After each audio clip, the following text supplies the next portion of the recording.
So today we are going to discuss about common emitter configuration of bipolar junction transistor. Common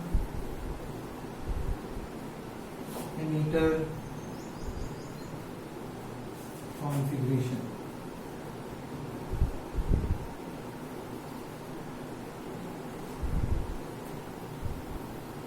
Okay. So before starting the lecture, let's understand few things which we have already understood in last lecture. So if we are taking a PNP transistor, we will take base current and collector current negative and emitter current positive. This we have seen in the last lecture. We have also seen that if you are going to increase the collector bias VCC, the alpha is going to increase, IE is going to increase, IV is going to decrease because of the base modulation, base width modulation.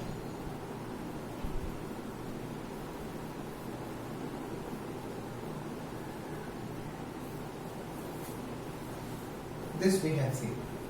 Okay, so suppose now we have a PNP transistor and we wanted to make a common emitter. That means we need to put emitter in between the input and output. Let's say this is a circuit. So the circuit is very simple.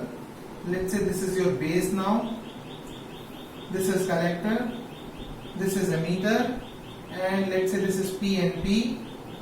We have this. So definitely this is P, this is N, this is P, and we have a collector terminal here, we have a base terminal here, we have an emitter terminal here. We need to keep base and emitter in a forward bias.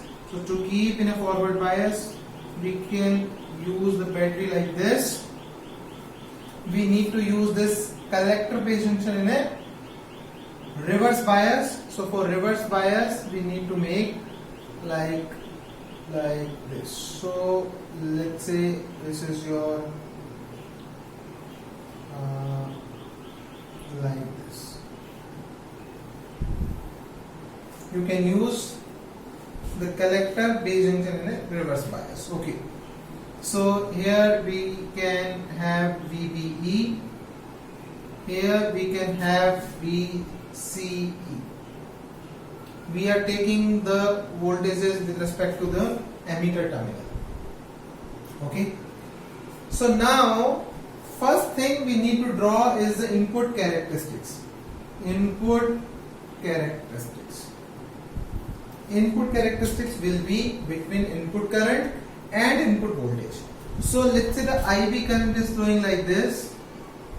Let's say the IC current is flowing like this, because we have already taken the sign convention here, and let's say the IE current is flowing like this.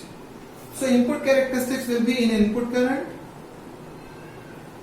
versus input current is IB, input voltage is VBE. Okay. Now we need to keep constant the output voltage at the constant VCE. This we need to draw. Okay. And since the input side of the transistor is in a forward bias, so the characteristics will simply look like as a forward bias PN junction diode. Okay. So let me draw now. You need to remember here two things. VBE. The voltage VBE will be negative since B is connected to the negative terminal. So this VBE, we will take on x-axis. This is the voltage, unit is voltage, but this will be negative. So this is 0, this is 0.2 negative, this is 0.4 negative, this is 0.6 negative, and this is 0.8 negative, like this. And we have an input current which is IB. In IB will also be negative. We have already seen that the IB and IC will be negative. Okay. So the IB will also be a negative. So what you can do is we can have, let's say, since IB is very small base current, so the unit of this will be microampere. These things you need to remember. That the unit of IB will be here microampere. In common base configuration, here it was IE and the unit of that was milliampere. Now here IB will be in a microampere. This will be, let's say, 10 microampere, 20 microampere, 30 microampere, 40 microampere, 50 microampere, let's say. And this will be negative because IB need to be taken as negative. Okay. Now we need to draw the input characteristics at constant VCE. Let's say initially the VCE equal to 0. The input characteristics will something look like a PN junction diode. Okay, and let's say this is VCE equal to 0. Now suppose we are increasing this voltage. What will happen to VCE? VCE is going to increase. Okay, so let's say at 0 volt we have this characteristics. What will be the characteristics at 10 volt? Okay, now what will happen? So you have this transistor P, N and P. So you are going to increase basically this voltage. So this is the reverse bias. So you are increasing this voltage. So if you will increase this voltage, collector base junction voltage, the base width will reduce because the depletion region width will extend into the base region. This will reduce the actual base width. And if the actual base width modulation will happen, what will be? IB will be less. Because now these poles have less chance to recombine in the base region. So IB will reduce. If IB will reduce, then definitely this graph will shift it towards right side. Because at the same voltage, if you wanted to see, at the same voltage the IB has been now reduced.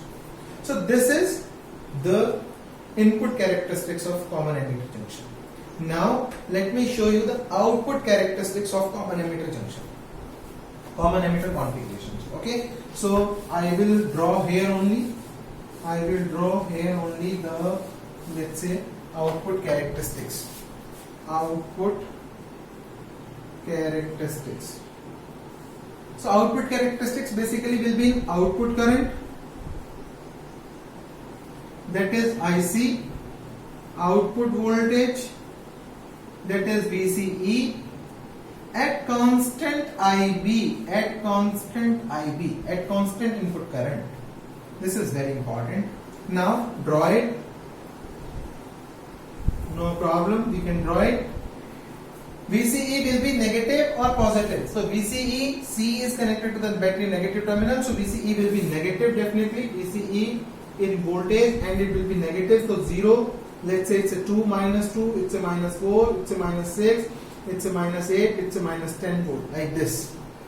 IC, so this will be IC will be in negative. So here we can have, but the unit of IC will be milliampere. Okay, we can have minus 1, minus 2, minus 3 milliampere, minus 4 milliampere, minus 5 milliampere, like this. Now we have already seen the output characteristics of common base. Now see what is the difference between a common base configuration and common emitter configurations. Number 1, let's first draw the active region. Active region meaning when this is a forward bias and this is a reverse bias, at that time what will happen? So if this is a forward bias, definitely there is some IB flowing through. Now if the IB is flowing, let's say IB is 10 microampere. Okay, let's say IB is 10 microampere. So for 10 microampere IB, let's say we have a IC. Okay, from where the IC is coming, now we can have an equation. So we know that IE equal to IB plus IC, and we know also from the previous lecture that IC has two components. Number 1 alpha IE, number 2 ICBO. Collector to base emitter current when emitter is open. Now because we wanted to have a relationship between IC and IB only, how the IC will change when IB is going to change. So we wanted to eliminate IB from this equation. So IC basically will be alpha IB plus IC plus ICBO, like this.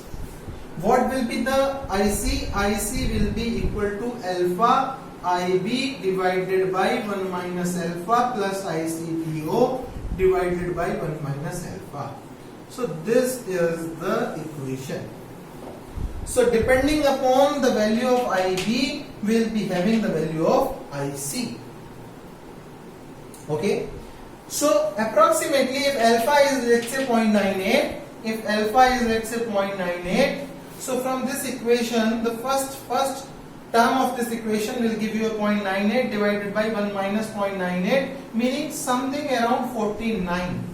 It will give you something around 49. So that means IC will be around 50 times of IB. So if this is 10 micro, let's say we have taken IB equal to 10 microampere.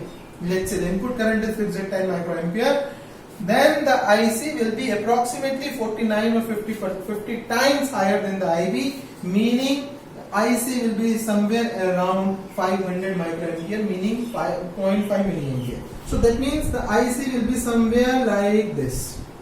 Now, one thing is very important in this characteristic. So this is your IC. This is your IC, approximately 0.5. One thing is very important in this characteristics. I have not drawn this very flat. Okay, I will tell you the reason. But keep remember this thing in your mind that in common emitter this IC is not flat. IC will increase when you are going to increase this VCE. Okay, this point we will clear later. Now let's say IB equal to 20 microampere, then something IC will be 1 milliampere like this. If IB equal to let's say 40 microampere, then the IC will be somewhere 2 milliampere. If IB equal to 60 microampere, then somewhere IC will be 3 like this. So this is the active region. This region, whatever I have drawn, is known as the active region. Now, we need to understand only one thing in this. We have already understood that if IB equal to 10 microampere, little bit you can find out qualitatively what will be the magnitude of the IC. We have already understood that thing. Now, why these curves are not flat? Why with the increase of VCE, why the IB is increasing? This is very, very important. Now see, suppose the alpha is equal to, let's say, let me rub this.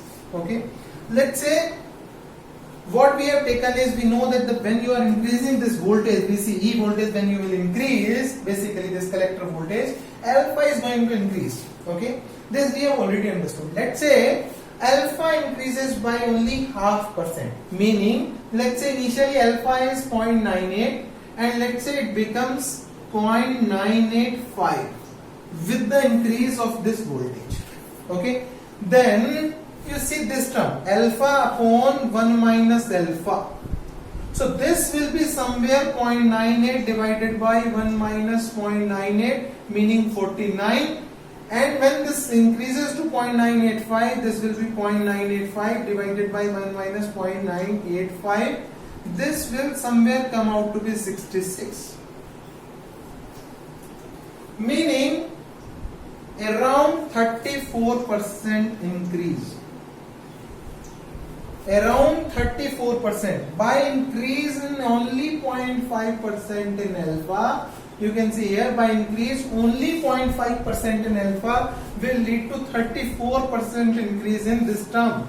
And if this term will increase by 34%, this term will increase by 34%, IC will increase by 34%. Meaning, if you are increasing VCE and if there is a small increase in alpha, will lead to a large increase, 34% around increase in IC. That's why there is a slope here visible, clear slope here visible for IC at different IB with respect to VCE. This is a very important concept. You need to remember this.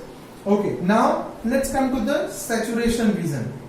Okay, what is the saturation region? Saturation region is when this is reverse bias and this is when this is forward bias, this is also forward bias. Okay, this is very, very important here also, because in case of a common base emitter, common base configurations in the last lecture, what we have seen is that for saturation region you need to make VCB negative, positive to negative. Remember in the last lecture. Okay, if you have not seen, please go through that lecture first. Okay, now in case of common emitter configuration, the saturation comes at negative VCE only. Why? Because let's say this is a forward bias. If this is a forward bias, let's say emitter is 0, emitter is at 0 volt, then if it is in a forward bias, it will be somewhere around, base will be somewhere around 0.5 volt. Okay, base will be somewhere around at 0.5 volt.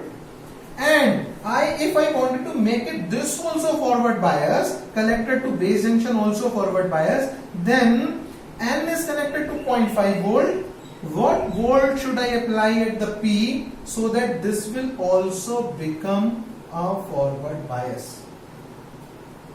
What voltage should I apply here? Okay, something is wrong. Let's say this is 0. Let's say emitter is 0. So the base is, since this is a forward bias, this is N. So it is not 0.5, it is minus 0.5. It is minus 0.5. Because this you need to keep in a forward bias, and if the emitter is grounded, let's say at 0 volt, then N is let's say at minus 0.5 to make it a forward bias. Okay, that's why this negative battery terminal is connected here. And if also I wanted to make it a forward bias, collector to base, then base is negative, base is N and connected to 0.5 negative, then the collector base junction can be made forward bias by just having here a voltage which is even 0.2, 0.3, any positive voltage, any very small positive voltage can make it forward bias. Okay, can make it forward bias. Even 0.2 negative voltage also can make it forward bias, because now P is less negative than N. N is minus 0.5. If P is minus 0.2 or P is minus 0.3, then also this will be a forward bias. This is very, very important. So no need to go towards positive. In the negative also you can have a forward bias collector base junction. So if you are reducing this voltage by 0.5, if this is less than 0.5, immediately this will be in a forward bias. Less than meaning I am just taking the magnitude. Let's say this is 0.5 and let's say this is 0.4. This will be in a forward bias. This is very important. So if this will be forward bias, this will oppose the collector current. So immediately the collector current will fall to 0 here like this. So this is the cutoff region. This is the saturation region. This is the saturation region. This region is saturation region, approximately below minus 0.5. This region is known as a saturation region. Now, the third region is cutoff region. Cutoff region is when, let's say, the input is reverse bias and this is already in a reverse bias. Let's say the input is also in a reverse bias. Reverse bias meaning, let's say the IB equal to 0. So if you make it IB equal to 0, if you will make it IB equal to 0, then no need to have the reverse bias. You can simply remove the battery, meaning IB equal to 0. But if IB equal to 0, from this equations you can see that if IB equal to 0, let's say you have removed this battery like you have done in the common base configuration. So let's say you have removed this battery, IB equal to 0. At that time, what is the current? So remember, in common base configuration, the current was ICBO, because at that time you have removed the emitter battery. Now you are removing the base battery. Okay, so let's say IB equal to 0. What is the current? The current is IC, the first term becomes 0. The second term is ICBO divided by 1 minus alpha. And this is very, very huge. Now this is not simply one ICBO like in the case of common base configuration. In common emitter configuration you have ICBO divided by 1 minus alpha. And you know, if alpha is, let's say, 0.98, what is this term? This term is somewhere around ICBO divided by 1 minus 0.98, meaning ICBO divided by 0.02 and this is 50 times ICBO. 50 times ICBO. Okay, so if ICBO is somewhere 10 microampere, this will be 500 microampere, meaning 0.5 milliampere, meaning the transistor will not go into the saturation region, the cutoff region. Okay, generally when we call that the transistor is in a cutoff region, we call if IC is approximately equal to ICBO, then we call that the transistor is in a cutoff region. But now here the IC is around 50 times higher than the ICBO, meaning the transistor is not in a cutoff region. So here we can draw a line which is not parallel to x-axis. There is a difference between these two, and this is IC equal to 1 upon 1 minus alpha ICBO. Okay, so this current, so what does it mean? It means only IB equal to 0 condition is not sufficient to make the transistor is in a cutoff region. You need to make this reverse bias. If you will make it a reverse bias, then this alpha will reduce. If alpha will reduce, then this term will reduce. So that means this region is cutoff region. Cutoff region. Below this one. Okay, meaning in case of a common emitter, you need to have definitely this base emitter junction is in a reverse bias, then only you can have a IC which is approximately equal to ICBO, because as soon as you make it a reverse bias, the alpha reduces, because as soon as you will make it reverse bias, no current is going through. Okay, so the alpha reduces, and if alpha reduces, this whole term reduces. Okay, so we have understood the cutoff region also, we have understood the saturation region also, we have understood the active region also. Now what is the input dynamic resistance? Okay, the third quantity in any characteristics or in any configuration is the input resistance. Input resistance. So what is the input resistance? So the input characteristics was we have plotted in IB versus VBE. So the input resistance is V equal to IR. So R equal to V by I. V by I meaning delta VBE divided by delta IB at constant what? At constant VCE.